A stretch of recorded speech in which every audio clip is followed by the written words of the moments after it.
Comment devenir un trader rentable en 2024?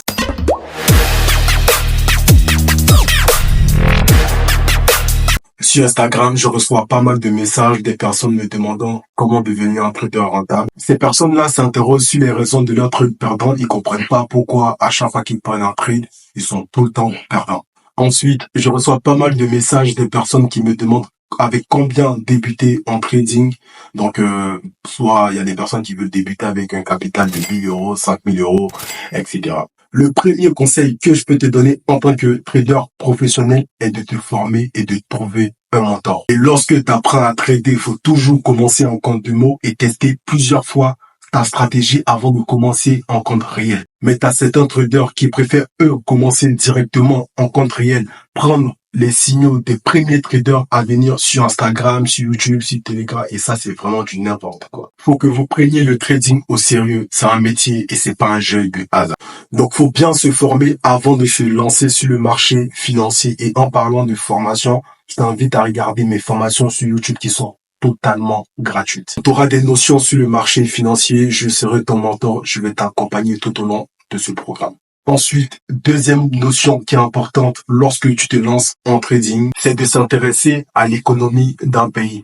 Donc, comprendre la situation économique et politique des pays sur lesquels vous souhaitez trader. Après, si vous sentez que vous n'êtes pas prêt à comprendre l'actualité, à comprendre la situation économique du pays sur lequel vous souhaitez trader, je peux vous affirmer que le trading n'est pas fait pour vous. Ensuite, après avoir eu en général toutes ces connaissances-là, je vous conseille de traquer vos performances et vos stratégies. Donc, chaque fois que vous prenez un trade, bien que vous soyez gagnant ou perdant, je vous invite à avoir un document dans lequel vous allez recenser tous ces différents trades. Donc, dans ce document, vous expliquez pourquoi vous avez pris ce trade, quelles sont vos confiances, etc. Cela va vous permettre d'apprendre de vos erreurs et c'est bien de ne pas commettre les mêmes erreurs à chaque fois. C'est bien de traquer ces performances de façon mensuelle car ça va te permettre d'avoir un visuel sur tes investissements sur le long terme et tu vas constater que tu seras rentable durant les années à venir. Et lorsque tu traques tes performances et tu te rends compte après plusieurs mois que tu es rentable, le but, ça sera de continuer avec ces stratégies. Donc, il pourra arriver durant un mois ou deux, tu ne seras pas rentable.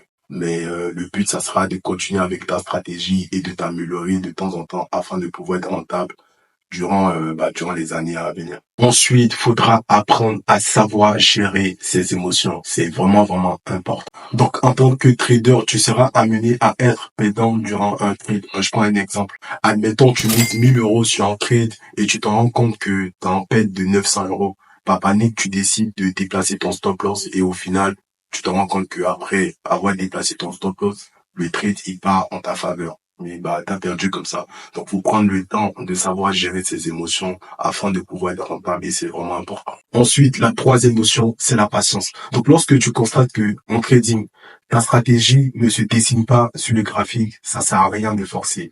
Prends ton temps de savoir gérer ta patience. Il vaut mieux attendre, sinon tu risques de finir en rouge. Donc, rappelle-toi d'une chose, la patience, c'est la vertu du trader sale. Et la dernière notion, c'est l'effet social. L'effet social peut être un piège redoutable en trading. Donc, suivre aveuglément la foule peut conduire souvent à des pertes. Ce qui veut dire que acheter où tout le monde achète ou vendre où tout le monde vend, tu finiras par perdre. Donc, il est crucial de créer sa propre stratégie d'analyse afin de pouvoir être rentable sur le marché financier. Donc, la véritable réussite réside dans la compréhension personnelle plutôt que de se laisser emporter par l'effet social. Donc, j'espère que toutes ces notions t'ont énormément appris. Je t'invite à laisser un like et de t'abonner. Ça me fera vraiment plaisir.